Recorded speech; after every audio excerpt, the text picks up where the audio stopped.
Hello everyone, it's Adam here. What you're looking at is a very cheap highway peg off of Amazon.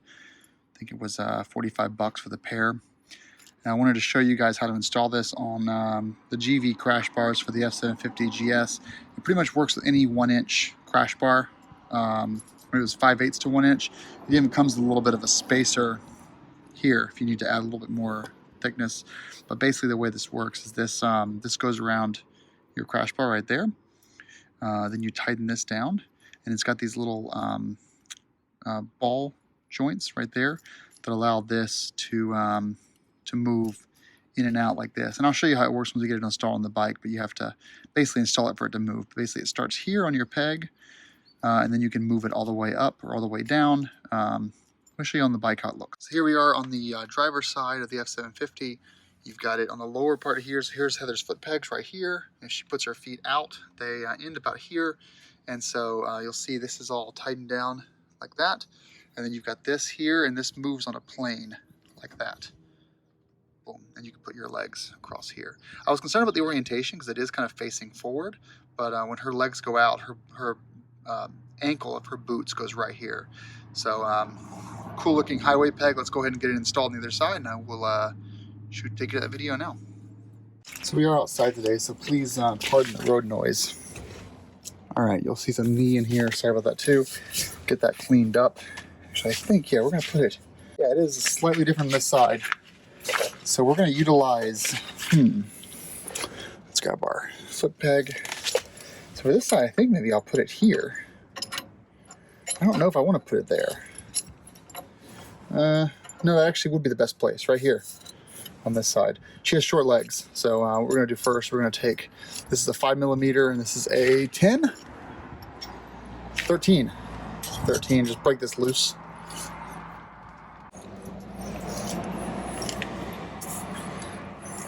There's a lot of parts here, so make note of this orientation. Now, one thing I had to learn the hard way was that if you take this piece here, these ball joints have just a single side to them. So you're going to put them through from the inside, and the ball should be facing inward. And they stop right there, but if you turn them any one direction, they're going to fall out. So you kind of have to bring them in like this. Okay, now we're in with that. So that will now move on a fulcrum like this. Now we're going to put this on this side. And now we're going to put this on the back side here. And now finagle this through like that. Make sure this piece is like this. Slide it through, and again, this is going to take a little bit of finesse. You'll get it eventually.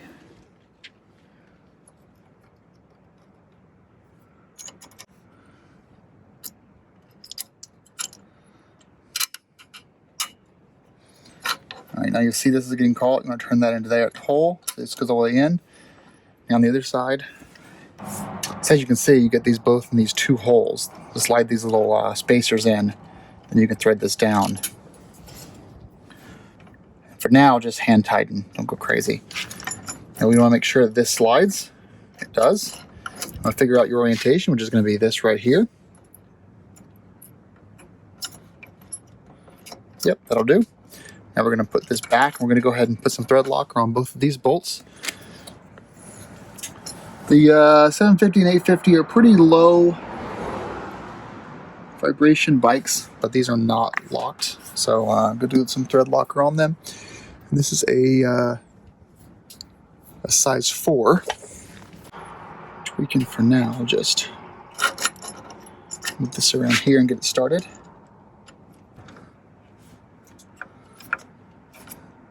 Still moves a little bit. Let's get that done. Now we can move that around and down to its lowest position. A little bit more. So that's your highway peg install right there. Now we're going to tighten these down a little bit more, using a little bit of ingenuity. Question is, can this go? Nope, see, that's too long. So I'm just going to use a little bit of a wrench here and just get this down a couple more turns. All right, so now that's installed, we're just going to take this 13 mil, put it behind here on this nut, and then tighten this down. You don't need to overdo it because it's a locking nut. As long as this isn't moving side to side with a decent amount of strength, you don't really need to go crazy with locking it down. But what you will do though is by locking this a little tighter, this won't rattle down when you're at a higher RPM. You know, the vibration might cause this to rattle down a little bit. It's a low vibration bike, but let's go ahead and tighten this down and we're all set. No, a little bit tighter. That back, this back butt nut here is a little bit loose still.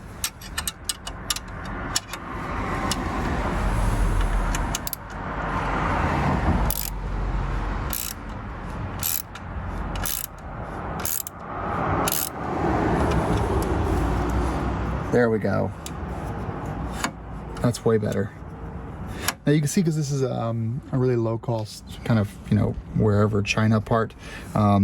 It's not anodized, it's just painted black. So you're gonna start getting rusting here. Just keep an eye on it. I mean, there's not really much you can do. The way this moves, the fulcrum of these two ball joints, the way they move just kind of makes that a little bit impossible to manage. But you know, you're just gonna, it's gonna scratch and rust no matter what. That's just the nature of this thing.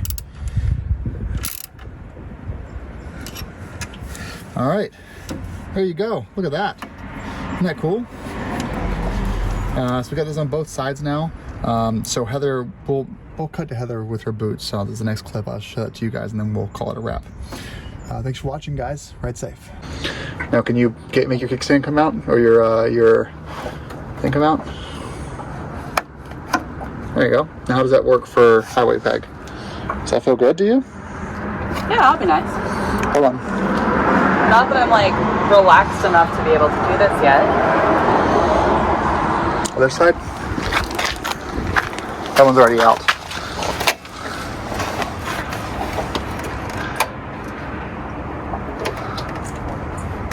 How's that work? Does that feel pretty good? I think so. You want it higher? No, I think that'll be good. The little left one's actually a little bit higher though. The left one's about an inch higher. I think this one's good though. Okay. And can you push it back up with your foot? Sweet. Other side? Oh, yeah, sure. Yeah. Cool.